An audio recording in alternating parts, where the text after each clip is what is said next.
Bu videoda o'sha insonlarni bepushtlik bo'yicha qiziqtirgan har xil savollarga javob berib o'tamiz. Sizda ham bepushtlik bo'yicha qanaqadir savollar bo'lsa, kommentariyaga yozib qoldiring. Keyingi ko'rsatuvlarda, keyingi videolarda sizlarga ham javob berib o'tamiz. Bizning klinikada o'sha andrologiya, urologiya hamda reproduktologiyaga asoslangan eng yaxshi malakali ekspertlar ishlashadi. Eng zamonaviy urologik, andrologik amaliyotlarni bajaramiz va sizdagi har xil muammolarga yechim berib o'tamiz. Men urolog, androlog To'raxonov Jahongir. O'sha 4 yildan beri urologiya, andrologiya sohasida ishlab boraman. Har xil insonlardagi urologik, andrologik kasalliklarni, bepushtlik bo'yicha har xil muammolarni va ereksil disfunksiyaga olib keluvchi va ereksil disfunksiyada bajariladigan murakkab andrologik amaliyotlarni bajarib o'taman. Shu paytgacha minglab oilalarda o'sha chaqaloq ovozini eshitilishiga sababchi bo'lganmiz. Bunda Xudoga ming shukrlar aytamiz va hozirgacha mana shu faoliyatimizni davom ettiryapmiz. Yoshi katta erkaklar nima qilsa spermasi nolga tushadi? Yoshi katta erkaklarda endi menimcha bu yerda balog'at yoshiga yetgan erkaklar tushunilyapti.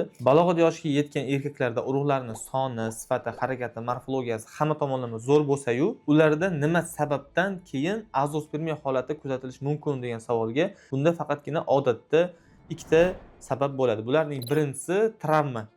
Tuxumlarga yetkaziladigan har qanaqangi mexanik ta'sir, xoh u kimdir tepgan bo'lsin, xoh qanaqadir ko'p-tok tekkan bo'lsin yoki qayergadir urib olgan bo'lsin, bu ertaga tuxumlardan chiqadigan urug'larning yo'lini yopib qo'yishi yoki bevosita tuxumlarni o'zini fiziologiyasi va anatomiyasiga ta'sir qilishi mumkin. Ikkinchi holat esa infeksiya. Begona ayollar bilan yoki fohishalar bilan aloqa qilish natijasida yuqtiriladigan har xil yuquvchi, yuqumli infeksiyalar ertaga sizdagi urug' yo'llarini batamom yopib, yo'q qilib yuborishi mumkin va natijada sizda urug' foizi 0 holatda bo'lishi mumkin. Yuqoridagi har ikkita holatda ham juda ham ko'plab bemorlarni ko'rganmiz va ularda zamonaviy mikrotez operatsiyasi orqali urug'larni topganmiz. Chaqaloqligida qattiq shamollasa spermasi yo'q bo'ladi deyishi rostmi? Albatta rost. Chaqaloqlik paytida yoki o'sha yosh bolalik paytidagi har qanaqangi o'tkir infeksion yallig'lanishlar ertaga urug' foizini 0 ga tushirib qo'yishi mumkin. Bu har xil kasallikda bo'lishi mumkin. Tuberkulyoz, bruselyoz yoki o'sha bakteriyalar, infeksiyalar, viruslar bu albatta limfagen va gematogen yo'l orqali tuxumlarga ham boradi va ularning faoliyatini o'tkir buzish mumkin va xalqimizda eng ko'p tarqalgan tepki kasalligi deymiz, epidparatit kasalligi. Aynan mana shu ham erkaklar bepushtligiga eng ko'p sabab bo'luvchi yoshlikda o'tkazilgan kasallik hisoblanadi. Tepki kasalligi bu epidparatit kasalligi. Bu kasallikda o'sha quloq osti bezlarining shamollashi va bu shamollash natijasida limfagen yo'l orqali bu infeksiyalar tuxumga borib, tuxumni ham zararlashi kuzatiladi va aynan mana shu tuxumning zararlanishi natijasida ertaga urug' foizlari 0 yoki urug' foizlari keskin tushib ketish holati kuzatiladi. Xalqimizda esa aksariyat holatlarda bu kasallikda yechim sifatida o'sha mahalladagi yoshi kattaroq ayolga borib teptirishadi. Bu eng katta va eng noto'g'ri yo'nalish hisoblanadi. Sizda yoki o'g'lingizda, farzandlaringizda, yaqiningizda mana shu holat kuzatilyaptimi? Zudlik bilan urolog, andrologga yoki o'sha shifokorga borishlaringizni maslahat beramiz.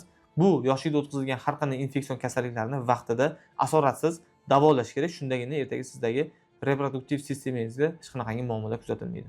Steroid ishlatsa, bodybuilding bilan shug'ullansa, erkak bepusht bo'lib qoladimi? Bo'lib qoladi. Bu narsani kuzatayotgan o'sha sport bilan muntazam shug'ullanadigan bodybuilderlar yoki o'sha masterlar bilan doimiy shug'ullanadigan bodybuilderlar qanaqadir negativ bildirishmaydi. Yaqinda o'sha sportni boshlagan aksariyat o'sha sportsmenlar doim negativ qilinishadi. Nimaga desangiz, mana shuncha tanishim bor, testosteron oladi, steroidlar oladi. Men ham olganman, meni 5 ta bolam bor yoki tanishimning 10 ta bolasi bor deydi. O'rtoqlar, bitta narsani to'g'ri tushunaylik. Hammamiz erkak kishimiz yoki ayol kishilar eshitayotgan bo'lsa ham, inson Alloh yaratgan insonni har bir insonda individual yaratgan. Oilada 5 ta bola bo'lsa, 5 tasini xarakteri 5 xil bo'ladi. Bir xil bo'lmaydi. Shunday ekan, insonlarning organizmi ham har xil. Misol uchun 10 ta odamning boshi og'riyotgan bo'lsa, o'sha 10 ta odam bosh og'riq dori ichsa, bir xil dorini ichsa, 10 tadan hammasining boshi bir xil vaqtda qolmaydi. Qaysidirga ta'sir ham qilmaydi.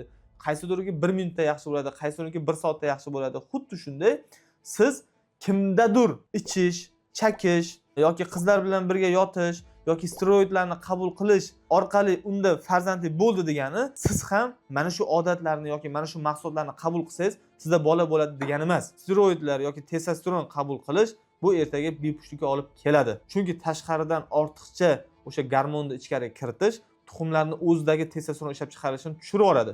Testosteron ishlab chiqarish tushirilgandan keyin spermatozoidlarni ishlab chiqarishga energiya qolmaydi va natijada urug'larning soni keskin tushib ketadi yoki 0 holatiga ham yetib qolishi mumkin. Bu narsani isbotlab beraman.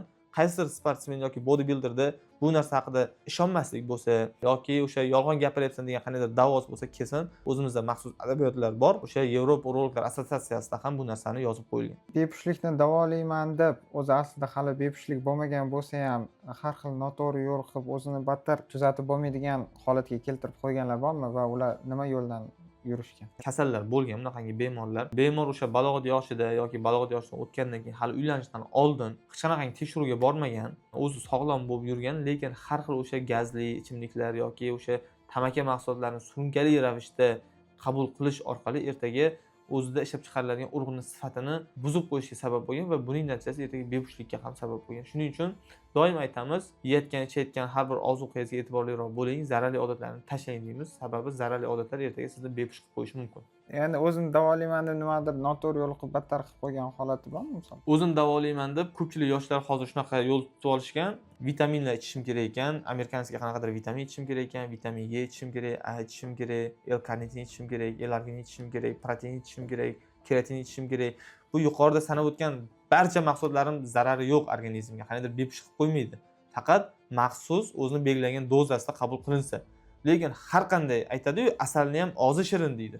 Shundan har qanaqangi moddani o'sha chegaradan, o'sha o'zini miqdoridan oshiqcha qabul qilish ertaga sizni reproduktiv hamda farzand ko'rish salohiyatingizga ta'sir qiladi. Azospermiyaga chalingan erkak o'zini hayotida ham muammolari bo'ladimi?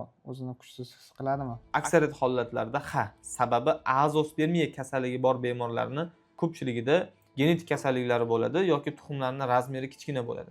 Tuxumlarning razmeri kichkina, urug' foizi 0 bo'lgandan keyin ularda testosteronni ham tushib ketish holatlari bo'ladi va o'sha ereksiyadagi har xil muammolarga sabab bo'ladi. Lekin qo'rqish kerak emas. Hozirgi zamonaviy andrologiya sohasida ereksil disfunksiyani har qanaqangi turida yechim bor. Xoh u yengil bo'lsin, xoh u og'ir bo'lsin, barcha turlarida zamonaviy yechimlar qilib, oldingi o'sha eski yosh paytidagi ereksiyani qaytarish mumkin. Yaqinda tuxumga tepishdi. Bepush bo'lib qolmasligim uchun nima qilishim kerak? Eng katta maslahat beraman, hech kimga aytmang, qabulga kelishingiz kerak. Klinika haqida aytadigan bo'lsak, bizning klinikamiz Central Main Clinic Yunusobod tumanida joylashgan. Aniq ko'chalarni bilmayman, lekin o'sha sahifamizda bor adreslari. Bizning klinikani boshqa klinikalardan afzallik tomonlari nimada degan savol tug'iladi. Nimaga aynan sizlarning klinikalaringga borishimiz kerak degan savolga javob.